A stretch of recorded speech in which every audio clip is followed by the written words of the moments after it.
There comes a moment in every empath's life when something inside them goes completely silent, not broken, not angry, just done.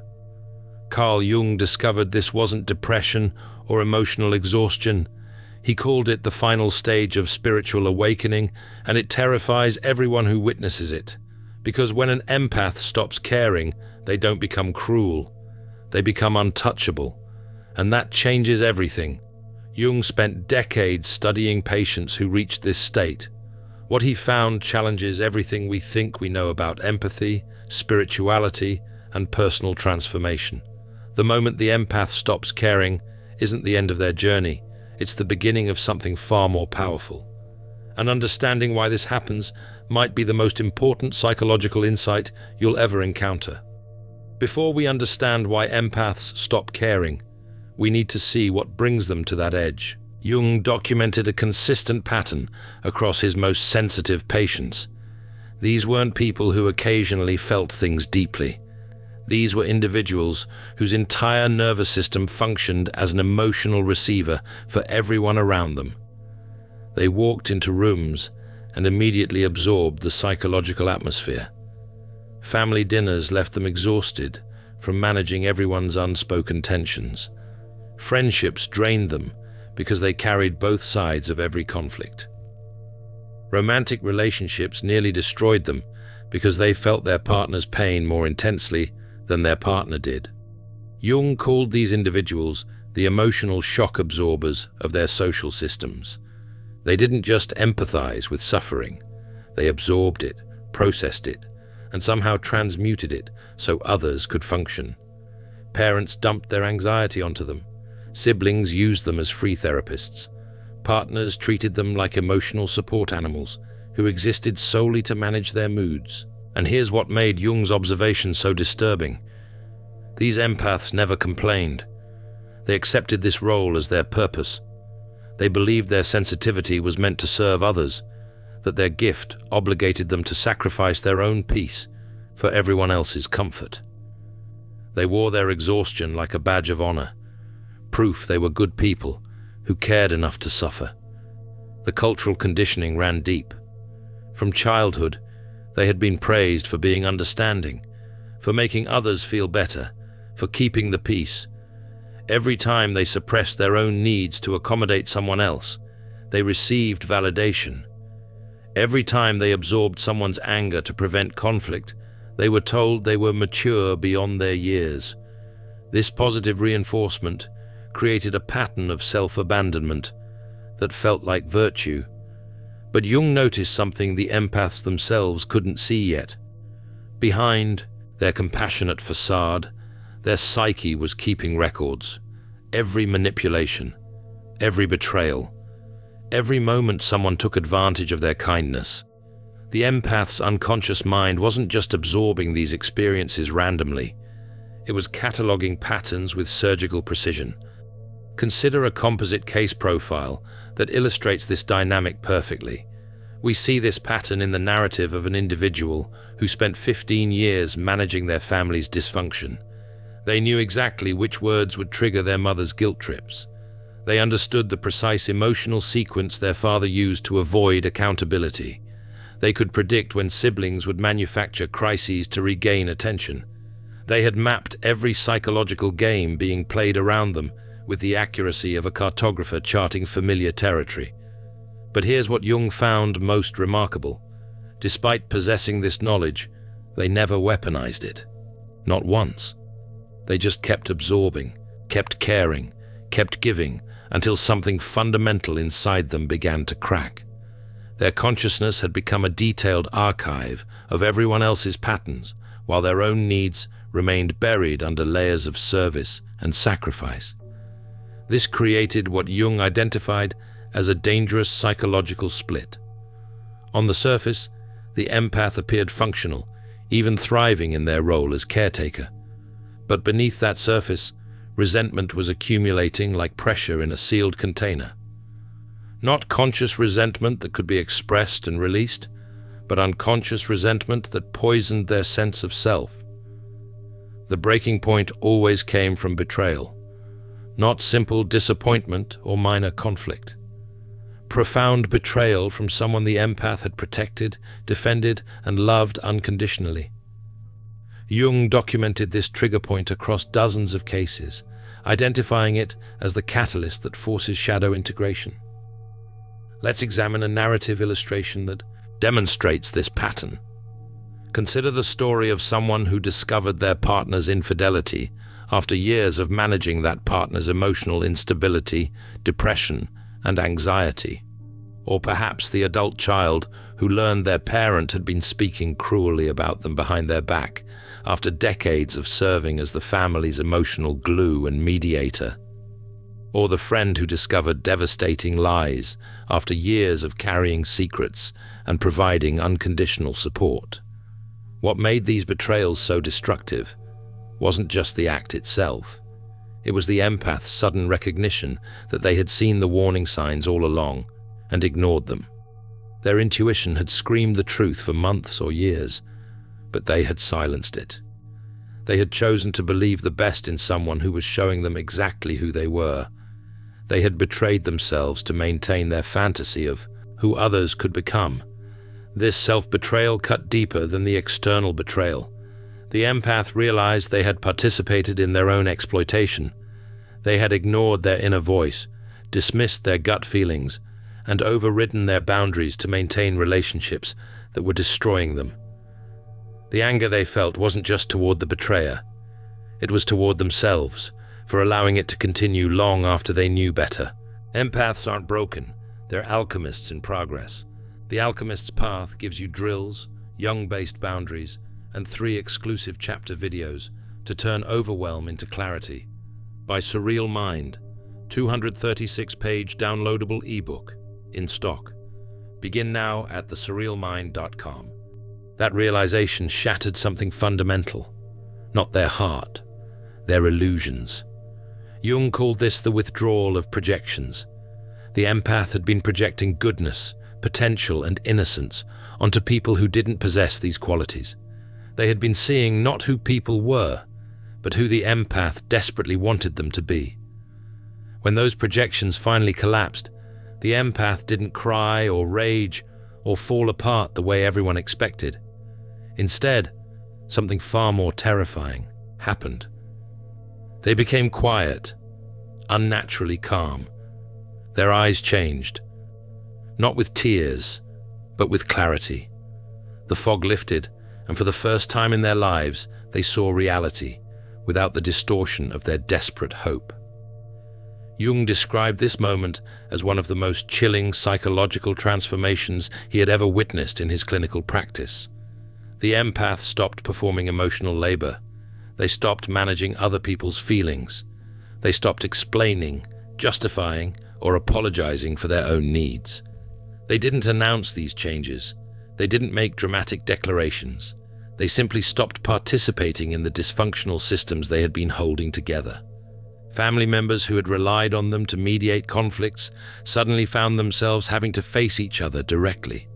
Partners who had used them as emotional crutches discovered they could no longer provoke the familiar reactions. Friends who had treated them as free therapists encountered boundaries where endless availability used to be. The empath had withdrawn their energy from the emotional economy that depended on their exploitation. And here's what made this transformation so disturbing to others. The empath wasn't angry.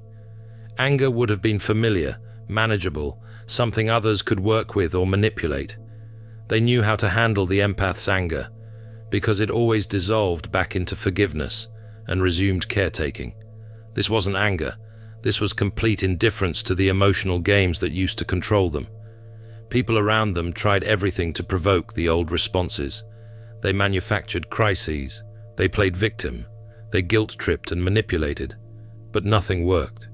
The empath had unplugged from the emotional matrix that once controlled them.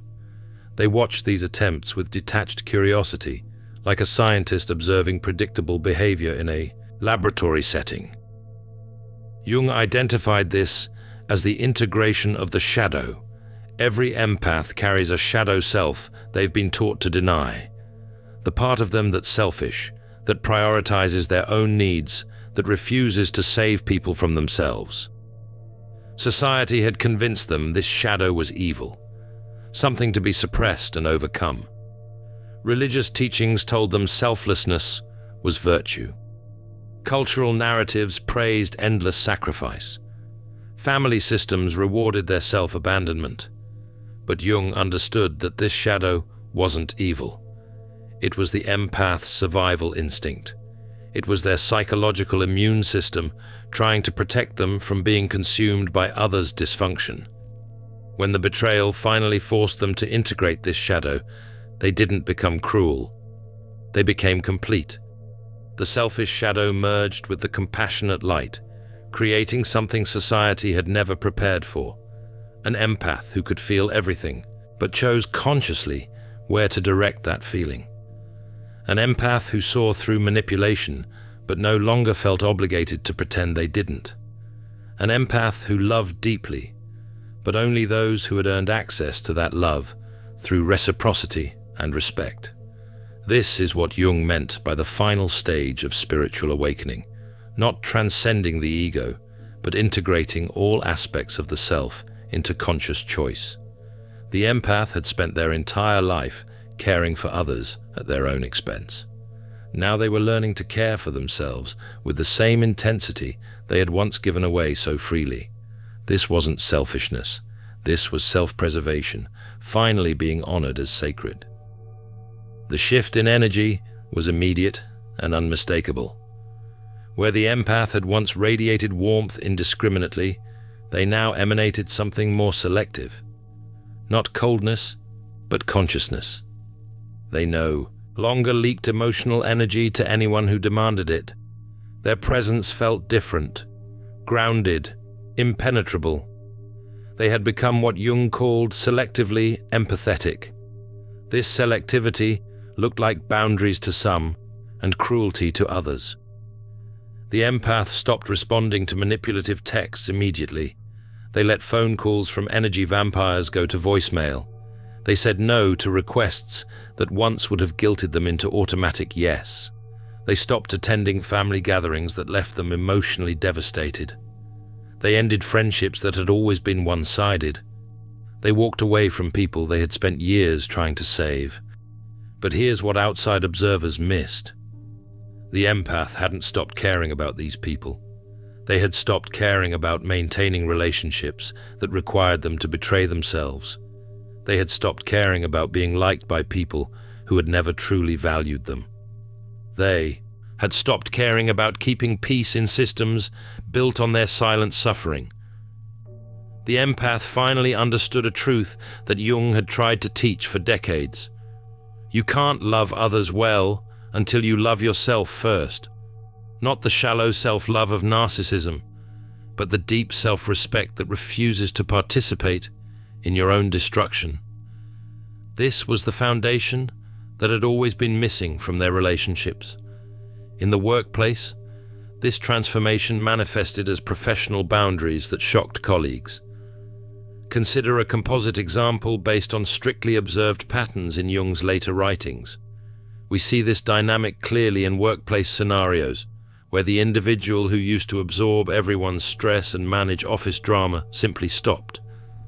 They completed their work excellently, but no longer took on others' responsibilities. They attended meetings, but no longer smoothed over conflicts that weren't theirs to fix. They remained pleasant, but impenetrable to the emotional manipulations that used to derail them. Managers who had relied on them to do three people's jobs suddenly faced someone who worked their contracted hours and nothing more. Co-workers who had dumped their problems on them encountered polite redirection to appropriate resources. The office dynamic shifted because the empath had removed themselves from the role of universal emotional dumping ground. Productivity sometimes suffered initially because the system had been designed around their exploitation. In family systems, the changes were even more dramatic. Let's look at a narrative illustration of this pattern. The empath, who had always hosted holidays, mediated feuds, and absorbed everyone's dysfunction, stopped performing these functions. Not with announcements or confrontations. They simply became unavailable for the roles they had been unconsciously assigned since childhood. Parents who had treated them as emotional support discovered boundaries. Siblings who had exploited their generosity encountered limits. Extended family who had taken them for granted faced a version of the empath they didn't recognize. Someone who smiled politely but didn't engage with drama. Someone who loved from a distance rather than drowning in proximity. Someone who said that doesn't work for me without explanation or apology. The family often responded with shock and accusations. How could you be so selfish? What happened to you? You've changed. And the empath would simply nod, because yes, they had changed. They had finally stopped setting themselves on fire to keep others warm. The most profound shift happened in romantic relationships. Empaths who reached this stage either transformed their partnerships completely or ended them without the usual agony. Partners who had relied on the empath's endless forgiveness suddenly faced accountability. Behaviors that had been tolerated for years were no longer acceptable. The empath stopped explaining why certain things hurt them. They simply removed themselves from situations that violated their peace. Some partners rose to meet this new version of the empath. They recognized they had been taking advantage of someone extraordinary and chose to become worthy of that person.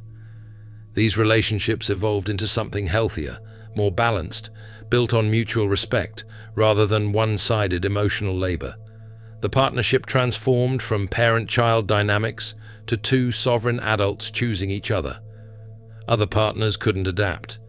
They missed the version of the empath who absorbed their dysfunction, managed their emotions, and asked for nothing in return.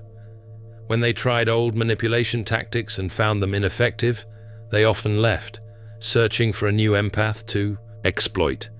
And the awakened empath let them go without the usual pain, recognizing the departure as protection rather than loss. Jung observed that this indifference caused panic in the empath's social circle, not because the empath became mean or vindictive, but because their absence revealed how much dysfunction they had been concealing. Family systems that seemed functional fell apart without the empath holding them together. Friendships that seemed deep revealed themselves as parasitic. Workplaces that ran smoothly descended into chaos without the empath's invisible emotional labor. The people who had benefited from the empath's unconscious servitude suddenly understood what they had lost. But by then, the empath had moved beyond caring about their realization. This wasn't revenge. This was sovereignty. The empath had finally learned that their gift wasn't meant to be given to everyone, but protected and shared only with those who valued it.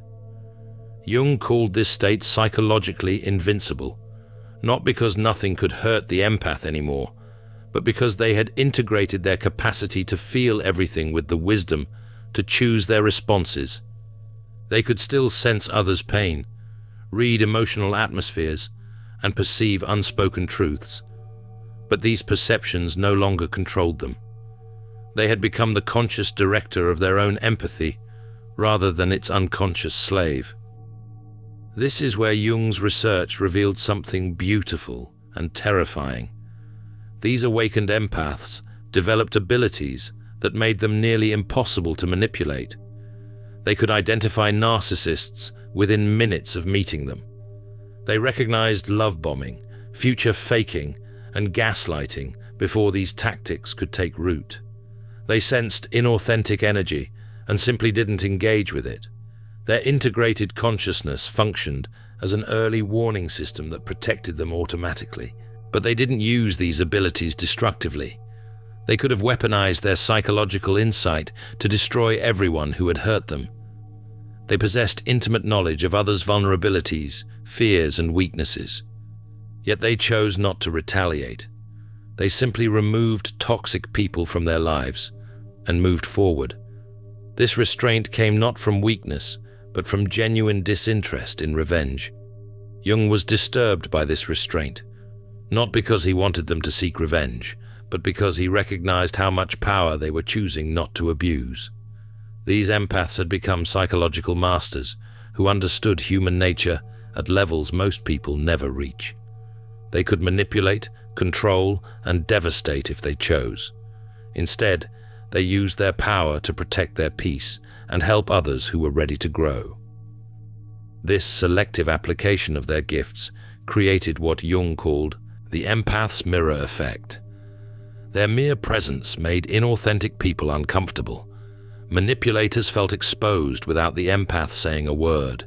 Energy vampires sensed they couldn't feed and moved on to easier targets.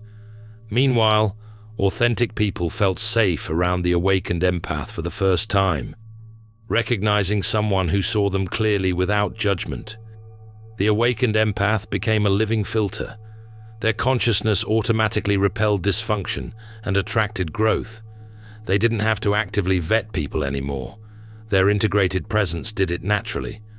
Those who couldn't handle their clarity removed themselves. Those who valued authentic connection moved closer. The empath's social circle transformed completely without deliberate effort. Jung documented how these empaths rebuilt their lives on completely different foundations. They chose careers that honored their sensitivity rather than exploited it. Some became therapists who could hold space without absorbing clients' pain. Others became artists who channeled their perception into creation. Many found work that allowed solitude and autonomy, protecting their energy from constant depletion. They created friend groups based on reciprocity rather than rescue dynamics. Every relationship became a conscious choice rather than an unconscious obligation. They entered romantic relationships as whole people rather than as fixers or saviors. They chose partners who valued their peace as much as they did, who understood that love doesn't require suffering. Everything changed because they had finally learned to value themselves as much as they valued others. Their homes became sanctuaries instead of open hospitals. Their time became precious instead of infinitely available. Their energy became sacred instead of carelessly distributed. They understood that protecting their inner peace wasn't selfish. It was necessary for their survival and essential for their contribution to the world. This is the moment. Stopping caring about others' dysfunction became the moment of finally caring for their own soul. The ultimate act of self-love. Not narcissism or selfishness, but the recognition that their empathy was a gift that deserved protection, boundaries, and conscious direction. They had learned what Jung tried to teach all his patients. You cannot pour from an empty cup, and martyrdom serves no one. Jung understood this transformation as the birth of a sovereign individual, someone who had moved through unconscious empathy, through betrayal and breaking, through shadow integration, and emerged as a conscious chooser of their own reality. They no longer reacted to others' emotional demands. They responded from a place of integrated wholeness. Every action became intentional rather than reactive. The empath who stops caring hasn't lost their humanity. They've found their power. They haven't become cold.